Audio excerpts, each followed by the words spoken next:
মিরপুরে শেষ হয়েছে বিসিবির মিটিং। এই মুহূর্তে গণমাধ্যমের সাথে কথা বলছেন মিডিয়া কমিটির chairman Iftekhar Rahman Mithu.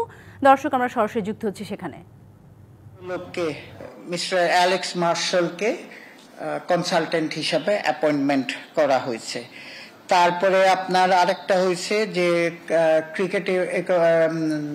Cricket operations এর ওনার রেকমেন্ডেশনে জুলিয়ান উডকে স্পেশালিস্ট ব্যাটিং কোচ হিসেবে অ্যাপয়েন্টমেন্ট করা হয়েছে, অ্যাপ্রুভ করা হয়েছে। এমপ্লয়মেন্ট অফ টনি হেমিংস, আপনারা জানেন, head of turf management wing. আমরা যেটা বলতেছি যে 2 বছরের জন্য আমরা টনি হেমিংসকে, যে আগে আপনারা জানেন যে কাজ করতো বাংলাদেশে, তাকে 2 বছরের জন্য আনা হচ্ছে। তাকে আমরা একটা ডিফারেন্ট ইউনিট বানাচ্ছি, হেড অফ টার্ফ ম্যানেজমেন্ট। যত আপনার আমাদের ইন্টারন্যাশনাল গ্রাউন্ডগুলি আছে তার প্রধান দায়িত্ব হচ্ছে তার আন্ডারে এই সবাই, এই আমাদের কিউরেটরস তার আন্ডারে থাকবে এবং তার আন্ডারে পিচগুলি ইমপ্রুভমেন্ট বলেন, রিলেইং বলেন, যাই হবে এগুলি হবে।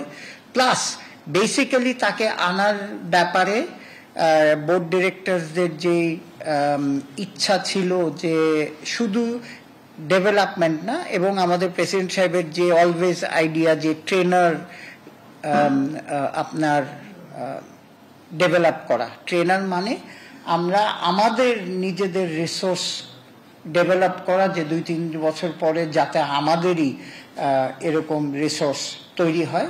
সেই প্রসেসে আমরা কিন্তু আপনার সয়েল সায়েন্স থেকে 4 জন অ্যাপয়েন্টমেন্ট করা হয়েছিল আগেই। সো এখন তাদের নিয়ে কাজ করে আমাদের নিজেদের কিউরেটর ডেভেলপমেন্ট করবে। তার 2টো বেসিক জব হচ্ছে যে ইন্টারন্যাশনাল গ্রাউন্ডগুলিকে ইমপ্রুভ করবে, আর প্লাস সেকেন্ড হচ্ছে এই ট্রেনিং প্রসেস করাবে। সো সেই জন্য একটা আলাদা গ্রাউন্ডসেরই আলাদা উইং করা হয়েছে, turf management wing.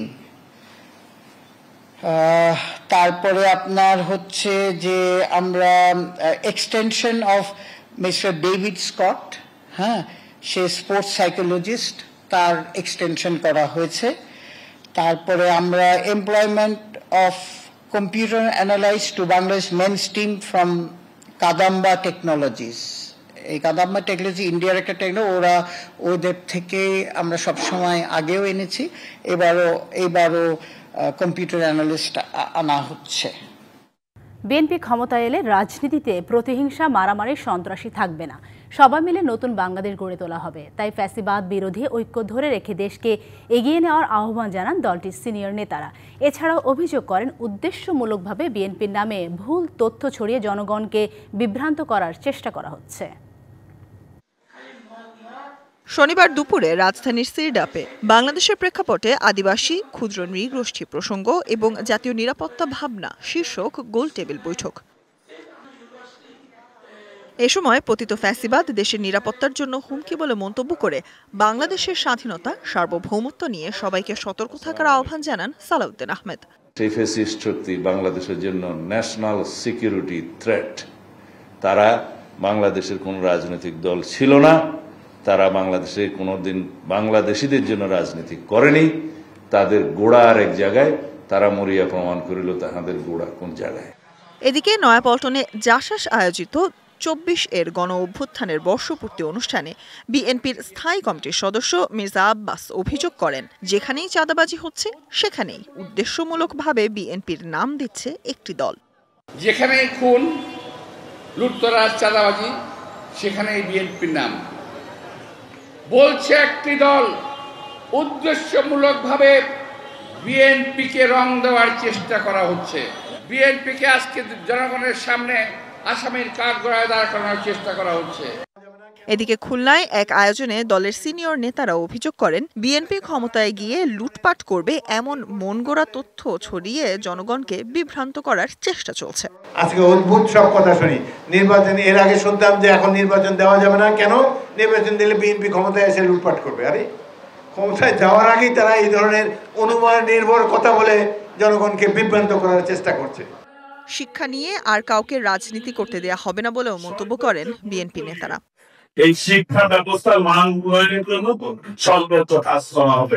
Sultana Swarna, DBC news, Dhaka. নেতৃত্বে দ্বন্দ্বে প্রতিষ্ঠার পর থেকে সপ্তমবারের মতো ভাঙনের মুখে পড়ল হুসেইন মোহাম্মদ এরশাদের হাতে গড়া দল জাতীয় পার্টি। খোদ এরশাদের জীবদ্দশায় ভেঙেছে 4 বার। আবারও শনিবার জাপা নামে 10ম কাউন্সিল করেছে জিএম কাদের বিরোধীরা। এতে আনিসুল ইসলাম মাহমুদকে এই অংশের চেয়ারম্যান ও এবিএম রুহুল আমিন হাওলাদারকে মহাসচিব নির্বাচিত করা হয়েছে। আর Kazi Firoz Rashid senior co chairman এবং মুজিবুল হক চুন্নু নির্বাহী চেয়ারম্যান নির্বাচিত হয়েছে। দলের অতীত ভুলের জন্য জনগণের কাছে ক্ষমা চেয়েছেন আনিসুল ইসলাম মাহমুদ। গেল 30 জুলাই ঢাকার একটি আদালত জাতীয় পার্টির চেয়ারম্যান জিএম কাদের ও যুগ্ম দপ্তর সম্পাদক মাহমুদ আলমের সাংগঠনিক কর্মকাণ্ডের উপর অস্থায়ী নিষেধাজ্ঞা দেয়। জাপার প্রেসিডিয়াম বৈঠকে কাউন্সিল করার সিদ্ধান্ত নেওয়া হয় 28 জুলাই। তবে ভেন্যুর জটিলতার কথা বলে জিএম কাদের স্থগিত করেন সম্মেলন। আনিসুল ইসলাম মাহমুদ এবং রুহুল আমিন হাওলাদার শীর্ষ 2 পদের প্রার্থী হতে চাওয়ায় বাধি বিপত্তি। শনিবার রাজধানীর গুলশানে একটি কমিউনিটি সেন্টারে আয়োজন করা হয় আনিসুল এবং রুহুল আমিন হাওলাদারের নেতৃত্বে 10ম সম্মেলন। জাপা থেকে বের হয়ে আলাদা দল গঠন করা অনেকেই ছিলেন এই সম্মেলনে। দীর্ঘদিন পর এক মঞ্চে দেখা যায় অব্যাহতি পাওয়া দলের অনেক নেতাকে। দ্বাদশ জাতীয় সংসদ নির্বাচনের সময় মনোনয়ন ও কমিটি বাণিজ্য করে জাতীয় পার্টিকে ধ্বংস করেছে জিএম কাদের, এমন অভিযোগ দল থেকে বের হয়ে আসা কেন্দ্রীয় নেতাদের।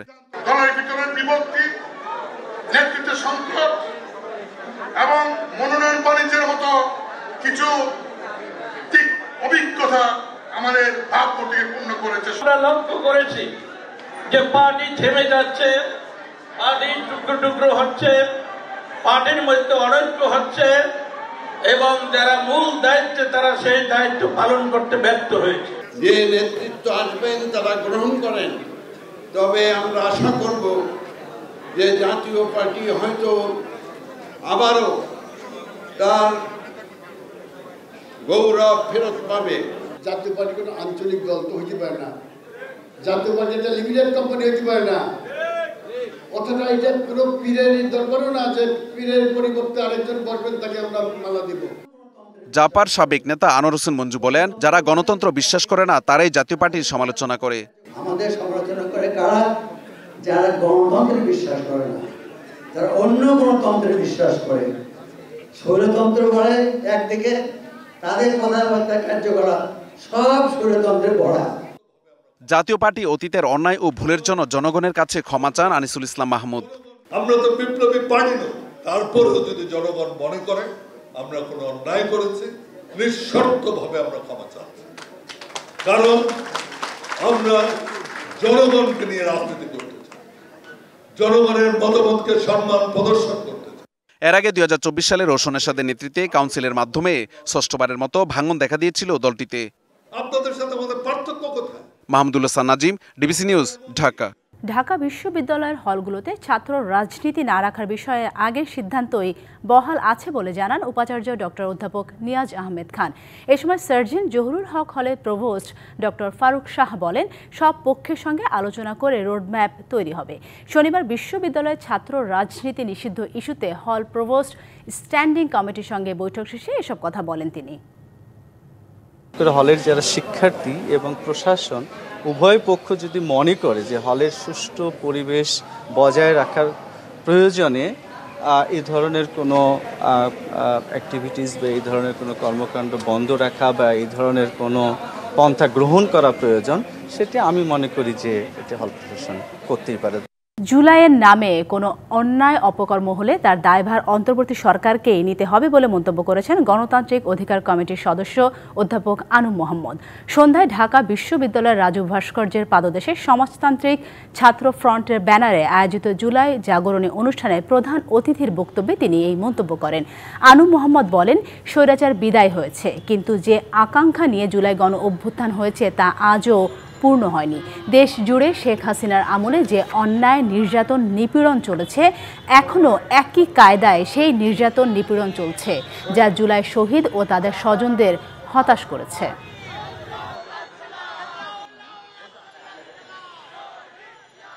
জুলাইয়ের নাম করে যারা সন্ত্রাস চালাচ্ছে তাদের দমন করুন।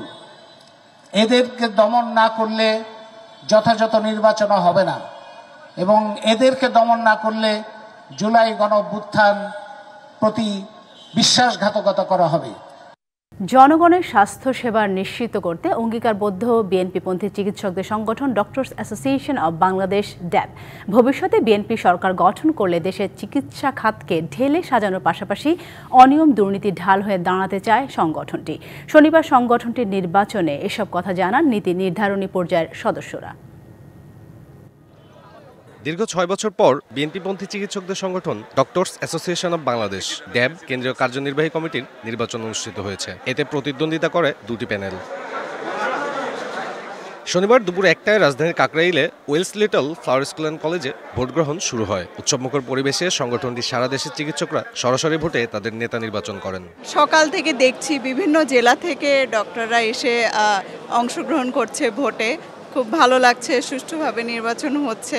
জাতীয় আদর্শের যে বিশ্বাসী ডাক্তাররা যেভাবে আজকে স্বতঃস্ফূর্তভাবে এখানে এসে ভোট দিয়ে গেছে, এটা আসলে একটা নজির হয়ে থাকবে এই বাংলাদেশে। সুচিকিৎসা নিশ্চিতের পাশাপাশি চিকিৎসকদের সুরক্ষায় সংগঠনটি কাজ করবে এমনটি জানান প্রার্থীরা। এটা একটা গণতন্ত্রের পথে শুভযাত্রা এবং এই শুভযাত্রা আগামী দিনের যে ইলেকশন হবে সেটাতে একটা ইতিবাচক প্রভাব রাখবে। আমরা দুর্নীতিমুক্ত একটি স্বাস্থ্য ব্যবস্থা গড়ে তোলার জন্য চেষ্টা করব। জাতির সামনে, পেশাজীবীদের সামনে এবং রাজনীতিবিদদের জন্য একটি উদাহরণ হয়ে থাকে। সেই হিসেবে আমরা সবাই নির্বাচনে অংশ নিচ্ছি। 3 বছর মেয়াদের এই কাউন্সিল নির্বাচনে ভোটার সংখ্যা ছিল 3117 জন। সাব্বির রোজ, ডিবিসি নিউজ, ঢাকা।